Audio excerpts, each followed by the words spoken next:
everybody, welcome back to an episode of Pay-Per Review. I'm tied for first place, War Machine MJ. And I'm Rodimus Prime. Also tied for first place. Yep. Also tied for first place is Mainstream Malcolm, who isn't here. But since I've updated the scorecards, I've got some sad news. I finally lost. Yes. I had been either tied for first or second place for the longest time. But I finally lost at Full Gear. Did you keep track of how long you were? No, but I can look at the scorecards. Okay. But yes, since I've lost, Rodimus here will write me out a Macho Man promo for me to cut. And I will record said promo when I get over this cold crap. Yeah, so be on the lookout for that. But yeah, since I've updated the scorecards, yeah, Rodimus... Did I say you won at Full Gear, or did I say Malcolm did? I think you said I did.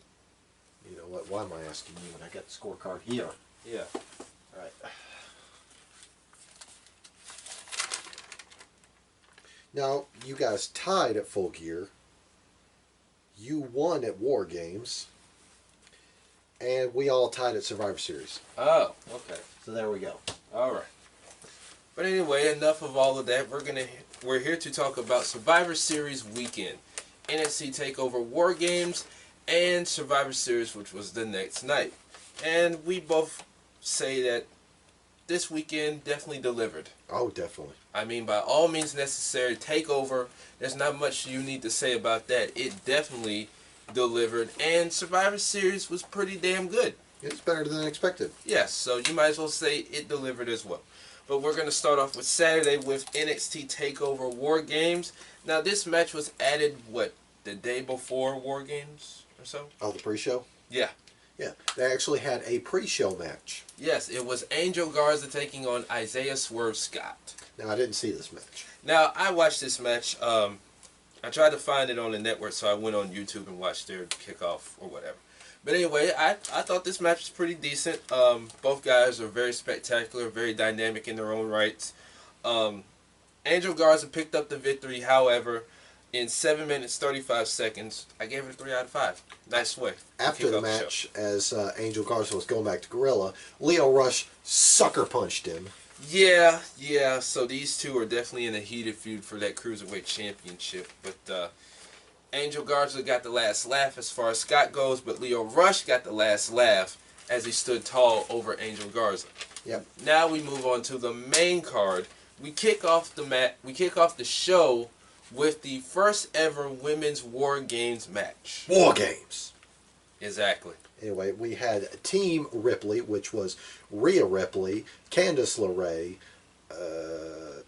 don't tell me, Tegan Knox, and it was going to be Mia Yim until she was mysteriously taken out at the head of the show, and she was replaced by Dakota Kai rocking some NWO pants. Yes. And then Team Baszler, you had the NXT Women's Champion, Shayna Baszler, as captain, with Bianca Belair, Io Shirai, who has one of the best moonsaults in the game, if not the best moonsault, and the NXT UK Women's Champion, Kaylee Ray. Yeah, this was a fantastic match as Candice LeRae and Io Shirai started the match. Of course, they had to be the two to start it.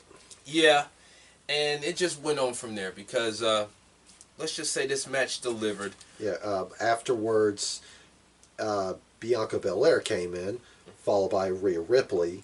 Yeah. Then Kaylee Ray came in, and when Dakota Kai got released from the cage, she took a couple of steps towards the ramp, turned around, and booted Tegan Knox in the face. That boot looked nasty. She whooped the hell out of Tegan Knox, and the crowd just ate that up. That heel turn was perfect. Yeah, she beat down on the kneecap. William Regal came out there to separate the two.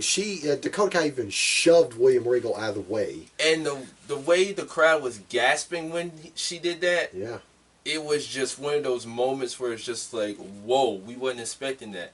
Yeah. And Regal just looked at her like, You gonna put your hands on me? Like, what's wrong with you? You've done it now. I'm going to put you in War Games. And Shayna Baszler's just in the other cage, just laughing it up. I loved Shayna through this moment. I mean, anyway, Dakota Kai acted like she was going to go backstage, came back out, laid into Tegan Nox some more, ripped the brace off of her knee, and just kept slamming the door into her knee. Yeah, so eventually this was a 4-on-2 War Games match. Yeah, Shayna Baszler came out, and she took her sweet time soaking in every moment of character work, because she was smiling. She walked over, mocked Tegan Nox a bit, watching them cart her out. Yeah. And she just took her time swaggering down to the ring. Yeah, and I said to myself at first, okay, this is going to be a typical 4-on-2 match. They're going to have to find their way to win the match. And I forgot to mention, Rhea Ripley brought in the goods. Yes, she brought in trash cans, chairs, a pair of handcuffs. No, that was Shayna. Shayna. Yeah. Wait, I thought she brought in kendo sticks. Oh, kendo sticks, yeah. And the crowd, this shows that Rhea Ripley is the future. The crowd was chanting, "We want tables." Rhea Ripley started to pull out the table, yelled, "I don't need them." Yeah. Throw them back in, and the crowd still ate it up anyways. Didn't Kaylee Ray do that too? Yeah. Yeah. They can work, those UK gals can work the crowd. Yeah. And it just went on from there, and Team Ripley basically overcame the odds. The closing... It was because of the handcuffs. Because of the handcuffs, because Shayna had her in the clutch. Well, no, like when Shayna handcuffed Rhea Ripley, like she handcuffed one arm. Later on down the line, after during the Kirifuda spot, Rhea Ripley locked on the other handcuff to Baszler's other arm. Yeah. Before that, let's talk about Kaylee Ray eating that trash can, though. Ah, she ate the hell out of it. I mean, she got smacked to the ground with that trash can. Oh, yeah. I was just like, oh, shit. But yeah, Rhea Ripley, who was handcuffed to Shayna Baszler, hit the Riptide onto some chairs for the win. Yes, she and Candice LeRae got it done. Team Ripley got it done. They overcame the odds, 4-on-2, and this match, for the first time, the first Women's War Games match, it delivered by all means necessary. 27 minutes, 24 seconds, 5 out of 5. Next was a triple threat #1 contenders match, where the winner will go on to face Adam Cole, baby, for the NXT Championship at Survivor Series. It was between Killian Dane, or as mainstream likes to say, Dillian Kane. Dillian Kane, yes. Damian Priest. And the Bruiserweight, Pete Dunne. Yes. I was very surprised at the fact that this match also delivered. The whole card itself delivered, but I felt like this match was the sleeper match of the show. It didn't feel like it, though. It didn't feel like it, but like I said, it surprised me. I mean, it was obvious Pete Dunne was going to win, but all three guys definitely went out there and shocked the system, no pun intended. Oh, they went out there just ready to beat each other to a pulp. Yeah, Pete Dunne ended up getting the victory. He tapped out, who was it, Killian Dane? I think he tapped out Damian Priest. Oh, yeah, it was Priest. But either way, he got the victory. 19 minutes, 56 seconds, 4.5 out of 5. Next, I felt like this one was the sleeper match. Finn Balor taking on Matt Riddle. Bro. Yeah, now if you recall, Matt Riddle was originally supposed to be in the Men's War Games match, but he was the target of one Finn Balor. Yeah, basically, he said that the Prince is back. Prince is back. Laid Matt Riddle out with a 1916, or Bloody Sunday if you prefer, yeah, when the OC invaded NXT. Yeah. Of course, Matt Riddle also called Finn Balor a putz and challenged him to a match. Now, this match was great. It just kind of lacked compared to the rest. Yeah, because you might as well say this match was kind of a cooler match. Yeah. Not too much where the crowd didn't care, but they still were on the edge of their seats for this match. They were into it. They were just kind of winded. Yeah. But Finn Balor got the W, however. Yeah, he didn't win with the coup de grace. He won with Bloody Sunday. Yeah. He almost hit the coup de grace, though, but Matt Riddle moved out of the way during the match. 14 minutes, 21 seconds, 3 out of 5. And finally, it was War Games time as Team Ciampa, with Tommaso Ciampa as captain, Keith Lee, Donovan Dijakovic, and TBA took on the Undisputed Era in full. Yes. We started off the match with Tommaso Ciampa and Roderick Strong. Yeah. Oh, Roderick Strong is so underrated. I agree. Because at first he came in there being Ciampa. He had his crutch. Roderick Strong just tossed that thing like, I don't need this. Well, Roderick Strong was hesitant about coming in. Yeah. And Ciampa's just like, well, you know what? Here you go. He threw the crutch and he's just like, come on in. It's all yours. Yeah. Roderick Strong's like, you think I need this to beat you? Yeah. Fuck it. Yeah. And that's exactly what they did. They went to war, if you will. Yeah, they beat the hell out of each other. Because following that, Undisputed Era get the first advantage? Yeah, because Adam Cole beat No, I Dijakovic. mean, yeah, okay, all right. Yeah. So then came Kyle O'Reilly, followed by Keith Lee, then Bobby Fish, then Dijakovic, then Adam Cole, baby, and then came the mystery partner. Yeah, so the clock hit 0, and during the match, you know, they're beating down Team Ciampa. They're standing around like, man, ain't nobody coming out. We got this. We got this in the bag, bruh. Da-da-da-da, da-da-da-da. Kevin Owens comes out and the crowd loses its mind. And not just Kevin Owens. Full NXT regalia Kevin Owens. Like, he was wearing his old NXT shirt, his NXT shorts. He had the NXT Titantron. Yes. I mean, the crowd went ballistic. They went apeshit. And then this is where the War Games match, this is where the War Games began, because all 8 men went in there and just tore it up. Oh, I forgot to mention, Adam Cole brought in the tables. Yeah. Because he got put through a table his own self. Oh boy. Let's just go ahead and fast forward towards the end of the match. So. Oh, one of my favorite spots.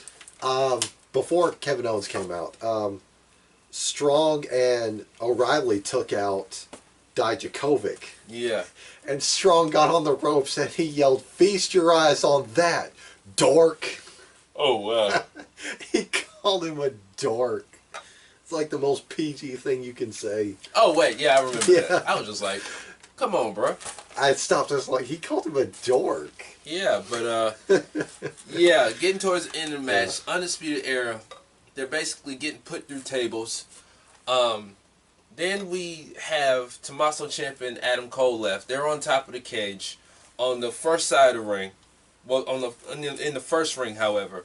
And the avalanche fall. Wasn't it a It was like a white noise. yeah, white noise. I was trying to think of what Sheamus called it. Yeah, white noise, but they called it an avalanche fall. I think they called it a backdrop driver. Something like that. Basically, they came off of the very top of the cage through 2 tables, and Team Ciampa got the win. And Adam Cole went through those tables, and I was just like, is he dead? I was just literally at the edge of my seat like, I'm done. I'm done. Oh, you're done with that, but you weren't done after Rock and Roll hit a suicide dive followed by a Canadian destroyer. Oh, I was done with that, because I mean, these old guys, no disrespect, they're still out here like, we still got it, okay? Hey man, show some respect to the 9-time NWA champions. Hey man, listen, Dustin Rhodes, he still got it. The Rock and Rolls, they still got it. PCO. Oh, let's not talk about him. But yeah, and then they decided to show Adam Cole's baby, Britt Baker, in the crowd. And it became a big controversy throughout the weekend. It was a random concerned fan in the crowd. Yeah, and they just said she's Britt Baker. Yeah. Again, it became a big controversy throughout the weekend. I mean, Triple H said, you know, that was never the plan. Yeah. But somebody went into business for themselves. Yeah. Yeah. I'm pretty sure somebody got a tongue lashing afterwards. Probably. Anyway, Team Ciampa got the win. 38 minutes, 26 seconds, 5 out of 5. Superstars matches and overall rating. We gave match of the night to the entire card. We couldn't pick one match, just the entire card itself. Superstars of the night go to Team Ripley, Team Ciampa, Isaiah Swerve Scott, and Angel Garza. I'd throw Dakota Kai on there too. Yeah, I don't know why I didn't. That heel turn was excellent. I mean, it was, as you say, crisp like celery. I know that's a bad analogy. That's bad. Yeah, but it was good though. It was choice. Yeah. Overall rating 4.5 out of 5. Now, did you watch that backstage interview after War Games? With Rhea Ripley? No, with Team Ciampa. Oh yeah, I saw that. That was really good. That was good. Especially Kevin Owens cursing. And Tommaso Ciampa was like, "Dude, you can't drop F-bombs." It's like, yeah, no, I'm gonna get yelled at for all the things I've said. Yeah. So yeah, that was good. But the whole show was just mwah. Choice. Now Now we move on to Sunday, Survivor Series. Now we had 3 matches on the card, 10 matches in total. Let me rephrase that. 3 matches on the pre-show, 10 matches in total. I'm talking so fast I can't get my words right. Yeah, we're going to go ahead and turn this episode to a double header because War Games was so short. Yeah. So this year was Raw versus SmackDown versus NXT. 3 championship matches also.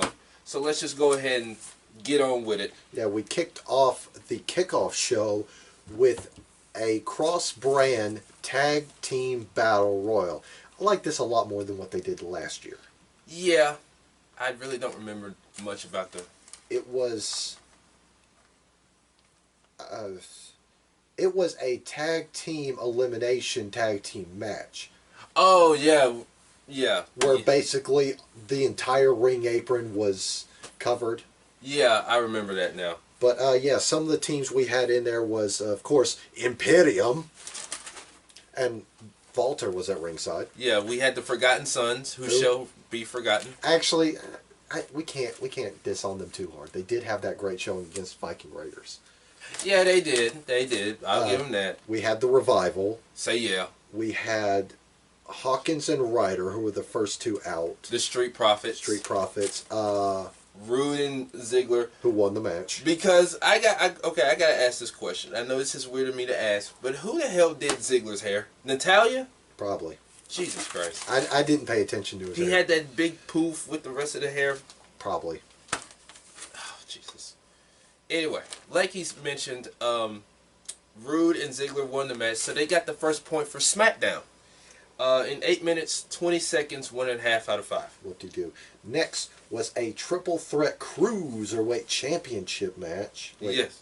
Was it a Yeah, it was for the title. Okay, all right. Yeah. It was Lio Rush, the champ of the hour from NXT, defending against Kalisto of SmackDown, taking on Akira Tozawa of Monday Night Raw. This was a banger for the short time that it had because all 3 guys can go out there and just put on a show, given the right circumstance, the right time, the right moment. And Lio Rush using that newfound intensity. Yeah, and he's another person we should put on for our awards for comeback of the year. What you think about that?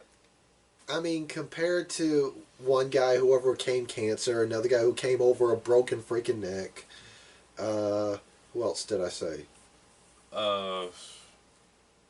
Those 2 and... Is that a third person? Yeah. You said somebody else, but I forgot just that quick, too. Yeah. If he gets in there, it's pretty stiff competition. Yeah. But, I mean, he's on a nice run, being that he's been back for the last couple of months. But like we said, this match was fantastic. All 3 guys can do no wrong. Lio Rush got the first point for NXT, so it was now 0-1-1. Lio Rush remains your NXT Cruiserweight Champion. 8 minutes, 20 seconds as well, 3 out of 5. The only thing that hurt this match was the time. Yes. Next was a triple threat tag team match. Get used to the word triple threat. It was between all the tag team champions. It was the New Day of SmackDown taking on the Viking Raiders of Raw, taking on Kyle O'Reilly and Bobby Fish, the Undisputed Era of NXT. Yes. This was a fantastic match. Too bad it was on the pre-show. Yeah, I was hoping this would be on the main card, but I can understand why they bumped it to the pre-show. Like this guy said, this match did not disappoint, by no means necessary. Yeah. However, in the end, the Viking Raiders would score the sole point for Monday Night Raw. Yes, so at this point it was now tied up at 1 apiece. The Viking Raiders, as he mentioned, won in 14 minutes, 35 seconds, 4 out of 5. Now we kicked off the main show with the 5-on-5 Women's Survivor Series elimination match, which I should mention is also triple threat. Yeah, It was pretty much every match on this card was triple threat. Yeah, it was between Team Raw, captained by Charlotte Flair, versus Team SmackDown, captained by Sasha, versus Team NXT, which was captained by Rhea Ripley. Can we just say, as you mentioned, Rhea Ripley is going to be a star. She had one hell of a week. She's had one hell of a weekend. Oh, she's 1B as far as NXT is concerned. Because she's the Iron Woman of NXT. Adam Cole's the Iron Man of NXT. I agree. Both of these guys, front and center, putting everything into it. Yeah. Fantastic. I can't wait for Rhea Ripley to stand on top of the Raw or SmackDown Women's division. Oh, she is going to rule that division. And if they would be crazy to not do her justice. Oh, definitely. Because I've seen where people have compared her to Charlotte, saying she's the next Charlotte Flair. Except for it feels more natural. Charlotte, it kind of felt like a given that... Yeah, we know who her daddy is, etc. Yeah. We all know that history, but yeah. As far as Team NXT on the women's side, you had Rhea as the captain. Candice. Io. Bianca Belair. And Toni Storm. So you might as well say that I called that. Yeah. I wanted to believe Kaylee Ray was going to be there, all right? Yeah. I like Kaylee Ray just a bit more than Toni Storm. Yeah, I mean, it's like Toni Storm just popped up out of the blue, out of nowhere this whole time. Yeah, that's pretty much what happened on last week's UK. Yeah. Oh, she just popped up out of nowhere? Yeah, because Kaylee Ray and Piper Niven were standing face to face, and then Toni Storm just comes out of nowhere. Oh, wow. Yeah, I need to catch up on UK.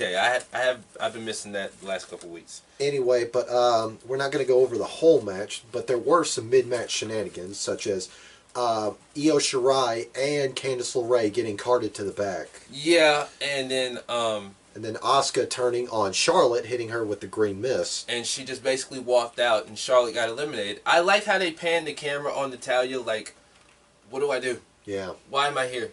And honestly, no disrespect to Natalya, she was just like the one piece that was very unnecessary. I thought it was Sarah Logan, but Natalya was just there. Yeah. At least Sarah Logan tried. I'm surprised Nikki Cross got eliminated early, though. I know. That was weird. Yeah. But it came down to Sasha Banks and Rhea Ripley. Yeah, towards the finish, however, Candice and Io came out there and they distracted Sasha for a very, very dirty win. Yeah. And they made sure that Team NXT was going to get the victory in that win. And they did get the victory in 0-1. Yeah. In 28 minutes even, 2.5 out of 5. Nice way to kick off the main card. Yep. Next, we had a triple threat mid-card match as the phenomenal United States champion AJ Styles took on the strong Intercontinental champion Shinsuke Nakamura, taking on the undisputed North American champion Roderick Strong of the Undisputed Era. This was one match I was looking forward to during the show. And it did not disappoint. It delivered. It was on point. It was solid. By all means necessary, all across the board. I was really into this match, and I loved it. Oh, this was just a fantastic match. The finish came when AJ Styles hit Shinsuke Nakamura with the phenomenal forearm. Roderick Strong threw AJ Styles out of the ring, and he covered Shinsuke to become, well, the top mid-carder. Yeah. I was hoping Shinsuke would win so I could bring back the King of Strong style joke. Yeah. But can't. But I did like that finish, though. That was smooth. That was just speaks how underrated Roderick Strong is. Yeah. Because he's not flashy. He doesn't do a lot of flash stuff, but his ring IQ is on point, man. I thought he was even underrated during his Ring of Honor days. Oh, really? Yes. Yeah. But anyway, NXT gets another point at this stage in the game. 16 minutes, 45 seconds, 4 out of 5. Next was for the NXT Championship. Oh, my God. As Adam Cole, baby, defended against Pete Dunne. What's left of Adam Cole? Taking on what's left of Pete Dunne. Yeah. Adam Cole had the whole 9 yards as far as DDP is concerned because he had the FPOS rib tape. Yeah, I saw that. And he kept doing this because after he took that fall through those tables, I was like, how the hell is he standing? I like that's how his gimmick is. He shows up the next day with just rib tape. Yeah. And he did say no matter what, whether he's hurt or not, broken or not, whatever the case may be, he is still undisputed and he is still the NXT champion. Of course, Pete Dunne limped into that match with his busted knee. I mean, these two just, they about killed each other. Yeah, they did. I mean, we're not going to go into everything that happened, but from top to bottom, these two just countered each other in each and every way, and it was just, holy shit. Yeah, I felt like this was the best match of the night. I was exhausted after this match. Adam Cole, he is still your NXT champion. He is still your undisputed NXT champion. 14 minutes, 10 seconds, 4.5 out of 5, and it's well deserved. Next was for the WWE Blue Universal Championship. The Blueberry Championship. Hey, come on. Blue is a calming color. It's Yeah. not harsh like red. Well, blue is one of my favorite colors, so. Or you could get the new Fiend belt for $7,000. Again, wait, that's only $7,000? Well, I saw some where shipping and handling is like $500 something. My car's much more expensive than Because that. originally the price is like $6,000 plus shipping and handling is like $575. But like I told you, it's made by Tom Savini, who makes Bray Wyatt stuff. Yeah. That's coming straight from the source. I'm not going to argue that price. I'm not going to buy it, but I'm not going to argue it. I'm not going to argue it either, but WWE's trying to do all this for Christmas and everything like that, and it's going to fail. Because, that's money which you would use to buy a used car with, or that's how much somebody's mortgage would be. Like house payment or something. Yeah. So anyway, this is another match that I was looking forward to. I really liked the build up to this match. Can we please do away with the red light? Please. Okay, we talk enough about Seth Rollins. We talk a lot of crap about Seth. One thing I do agree with him with, that red lighting is really starting to be annoying now. They did it with Kane back in the day. They're doing it with The Fiend. Get rid of the red lighting. It's unnecessary. Yeah. It's like when they did that special lighting for Sin Cara when he first debuted. Okay, that was cool. Because it was cool colors. Exactly. It was blue. You could actually see, and they had a little bit of orange too. Yeah, but it was mostly blue. Yeah. See what I'm saying? Blue is a calming color. Agreed. You could actually see Sin Cara and his opponent. Yeah, you could even see him botch hilariously. Yeah, and stop a match midway because he has a broken ligament. The house lights were up. Okay. But still, he stopped the match, though. He dislocated his finger and he had to go home. Oh, he got a little boo-boo. Speaking of boo-boos, this match was pretty good. It was. It was good. I mean, at first it looked one-sided, but overall, the match turned out to be pretty good. Yeah, Daniel Bryan rallied, and in the middle of his, before he kicked in the yes, the Fiend stood up, and as Brian, what do you call him, Bray? As Brian ran at him, he got choked out by the mandible claw. Yeah, and he ate a 1-2-3, so the Fiend is still your Universal Champion in 10 minutes, 10 seconds, 3 out of 5. It was short, but it needed to be short. Facts. Next was the 5-on-5 men's Survivor Series elimination match. Did we mention it's triple threat? Because it's triple threat. Yeah, it was triple threat. Anyway, it was Team Raw, captained by Team Suckass. Seth Rollins. Yeah, the guy who thought he was cool, but now everybody just gets quiet when he comes in the room. It's just like, why are you here? Anyway, versus the SmackDown team, which was captained by Big Dog Roman Reigns, Rough. Yeah, it's like now he was in the position of Seth. Now it's just like, hey, there's that guy. We like him. Why don't you come in with us? And who figured that out? Boom. Yeah. I'm sorry. Boom. Yeah. Anyway, taking on the NXT team, captained by surprised by no one, Tommaso Ciampa. Yeah, and on his team he had Matt Riddle, Keith Lee, Damian Priest, and Walter. Damian Priest just felt like, meh.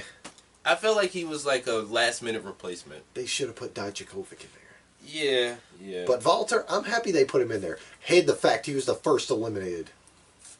Now, I was disappointed in that. Chicago hated that. Yeah. I forget who eliminated him. I want to say Strowman. It was either Strowman or Drew.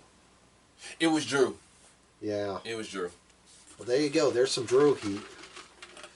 Anyway, but this was a fun enough match. The only mid-match shenanigans was King Corbin got eliminated because Roman Reigns punched him. Yeah, because he tried to take over the captain role when he wasn't the captain, and Roman Reigns just basically had enough of his shit. And so, yeah, these two have been going at it as well. But the last two, or should I say the last three that were standing were Seth Rollins, Keith Lee, and Roman Reigns. Seth got taken out of the equation, so now it came down to Keith Lee and Roman Reigns, and I love this shit. That was an amazing standoff. Oh my god. The crowd ate that. They ate that up. They did. Keith Lee looked like a freaking star in that match. Oh, he looked. We talk about how Rhea Ripley looked like a star. Keith Lee, his star power just got pushed up like 10 notches. You would think they would have made Tommaso Ciampa the standout of that match, but yeah, Keith Lee, they took him to a new level. Yeah, and I saw where apparently Vince is a fan of Keith Lee. Vince, stop being fans of people, because you wind up using them for a couple weeks and then, nah. Yeah. Please stop. Pick a toy and stick with it. We're now going back to the toy store. Listen, Toys R Us, well, they're trying to make a comeback. So, yeah. Anyway. Play with the toys you got. Anyway, but Roman Reigns wound up eliminating Keith Lee. After the match, he showed a clear sign of respect for the big man. Yeah, he just stuck out a fist bump. Like, good job. And I think the crowd were actually into Roman Reigns getting the victory. Yeah. I mean, like I said, it's like with WWE, they just did the switcheroo with Seth and Roman. Yeah. And with Roman, you know, like you said, the crowd was, you know, you had some people that weren't happy, but overall they were glad that Roman got the victory. Yeah, because he made Keith Lee look like an absolute legend. Oh yeah, made him look like $1 million right off the top. Meanwhile, if it was Seth would have made him look like a chump. Oh, crowd would have went ape shit on Twitter. Crowd would have ate him alive on Twitter. Anyway, Team SmackDown got the victory, so they get a point for their brand. 29 minutes 35 seconds, 4 out of 5. Next was for the WWE Championship, the last appearance of it on TV for 2019. Yeah. It was Rey Mysterio channeling his Joker or Doink the Clown, take your pick. I want to say Doink the Clown. It looked like Doink the Clown, but he was trying to do the Joaquin Joker.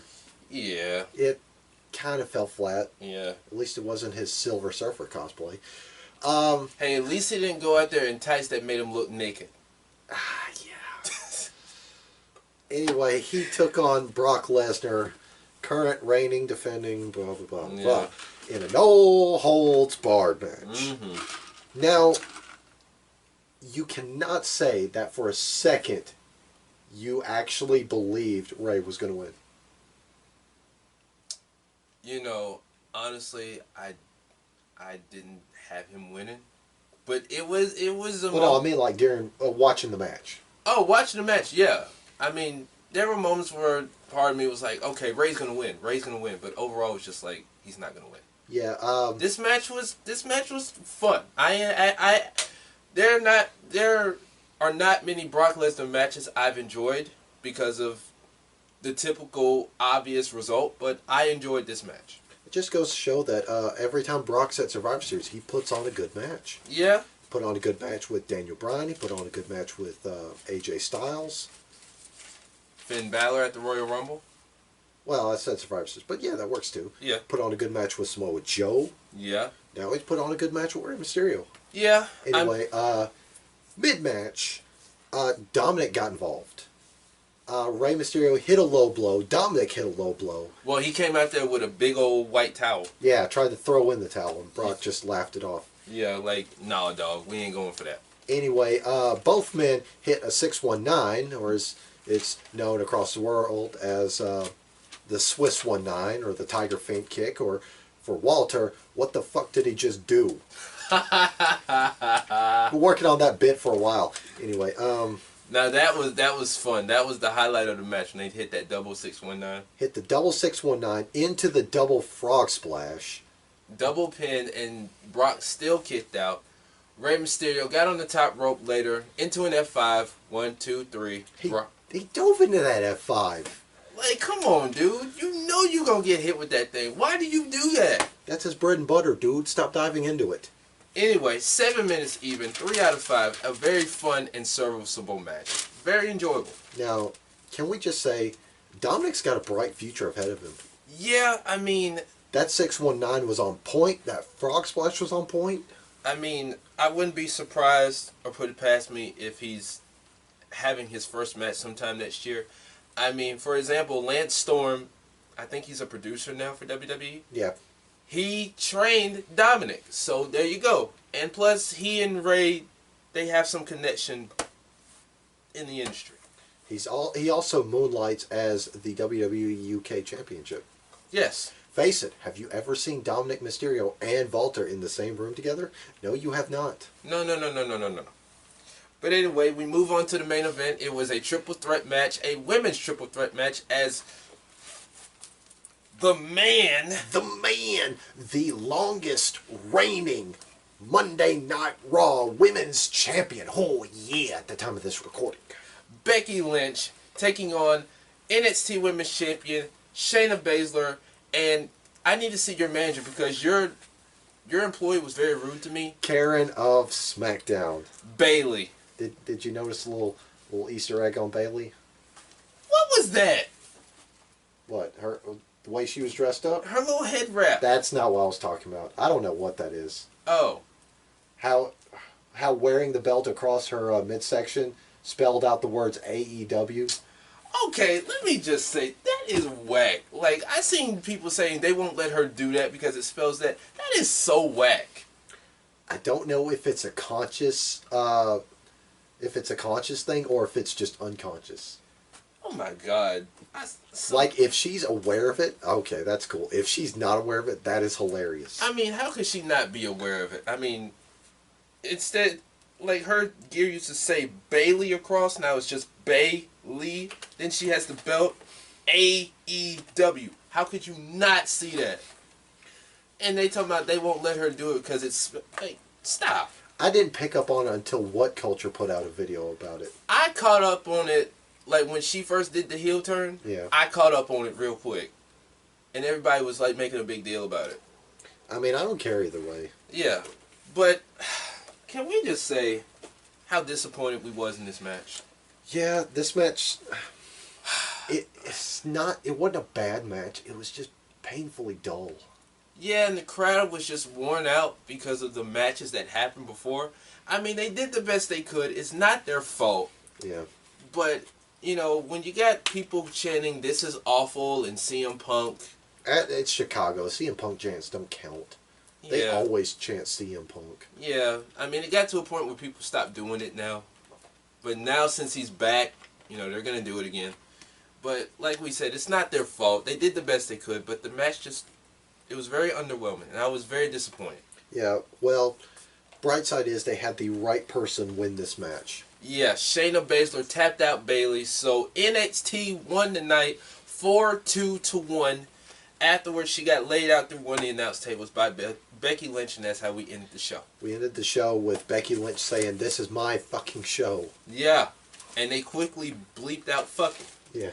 But anyway, superstar matches and overall rating to end the review.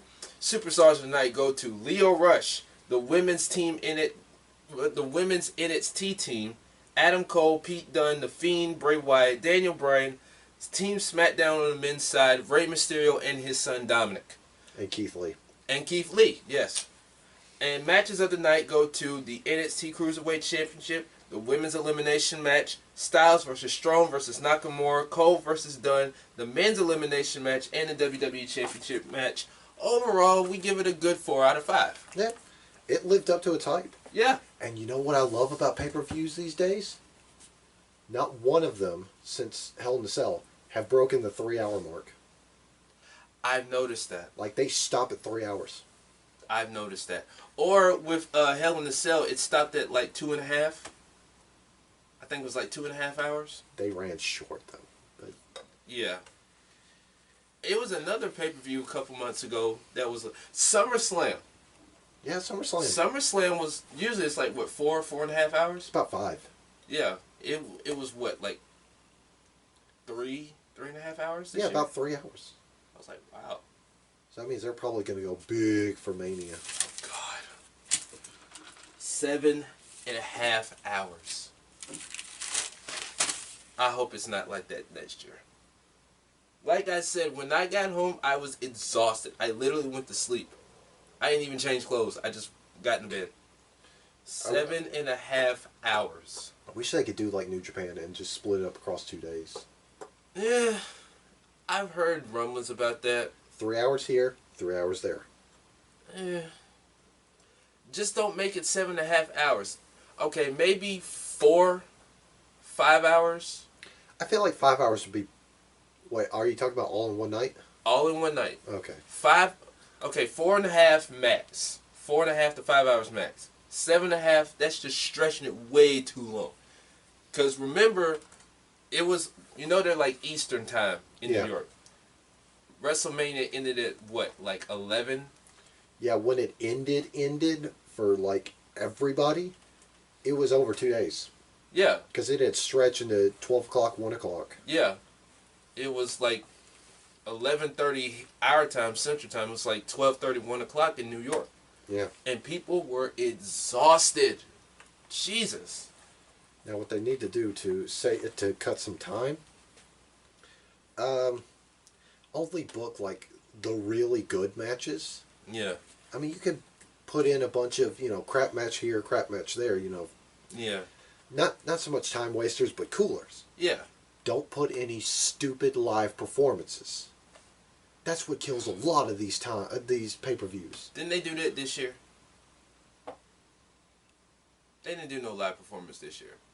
I don't remember. Because remember, Alexa Bliss and Hulk Hogan came out there, and then Heyman and Brock kicked off the show. Yeah. Or Brock and Seth. Brock and Seth kicked off the show. I don't think they did a live performance this year. I don't remember. I don't think the last couple WrestleManias they did a live performance. Thank God. The last time is when they did that obnoxious Pitbull song.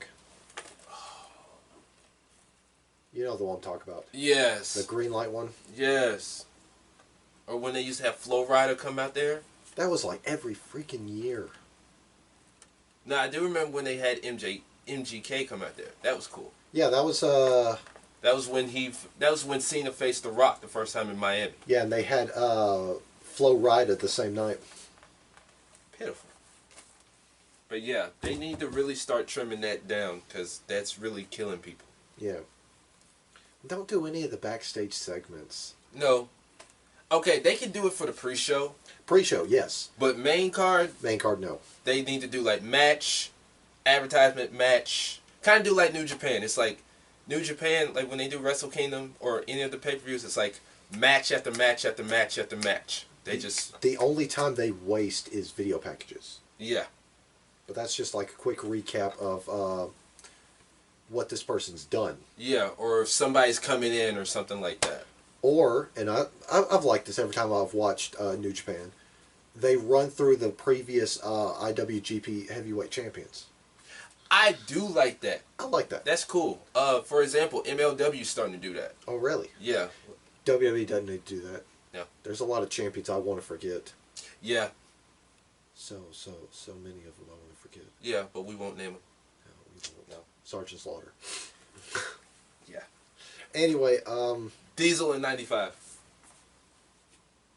Can't really blame Diesel for that one. Yeah, but... They pushed him too hard, too early. Yeah, but the business as a whole, not just WWE, was bad that year. See, also can't blame him for that. Yeah. Agreed. Now back to the former. What about when they trot out the Hall of Fame inductees? Think that should be cut? No, because there are some people who like the Hall of Fame, and I feel like they shouldn't take too long with it. Just bring them out, introduce them, blah blah blah. Yeah. So I'll keep that. Okay. Live performances and backstage segments. Okay, probably one backstage segment on the main card. At least one. At least one. Rest of them on the pre-show. I mean, what kind? Does it have to be funny or does it have to be serious? Depends on what it is. Oh. Depends on what it is. And more House of Horrors matches. Oh, God. Refrigerator is Universal Champion. Oh, wait, no, that wasn't the crap match. We need more bug projection matches. That was the crap match. Oh, God. Yeah, we that need was more of those. Horrible. And Randy Orton standing on the top rope like this. There's cockroaches there. Don't step there. That match was terrible. Great build. Shitty match. What are you talking about? Great build. They blew their load like 2 weeks early when... Oh, when they burned the... Yeah, they did. That was like the end of the... I remember that. That was like the end of the build. I was like, why did y'all do that 2 weeks before WrestleMania? That should have been the go-home to Mania, is Orton burns it down and just, see you at Mania. Boom, my guy. Huh, boom. Oh, my God. Boom squad. I do whatever I want.